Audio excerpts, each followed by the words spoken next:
যা আপনি মাছ মাংস সব কিছুর সাথে দিয়ে খেতে পারেন। আসলে এগুলো দেখতে প্রায় জাম্বুরার মতোই।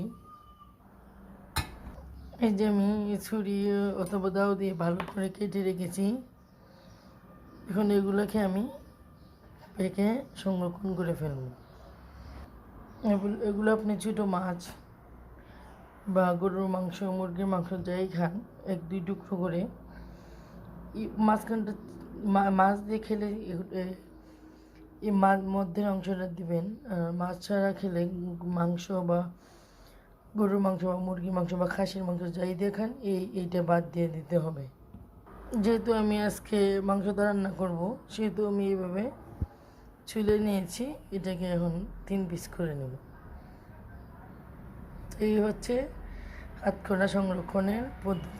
এভাবে আপনি ফ্রিজে টুকরো টুকরো করে রেখে দিতে পারেন। 1 পিস করে বা 2 পিস করে বের করলেন, পরে কেটে কেটে দিয়ে দিবেন।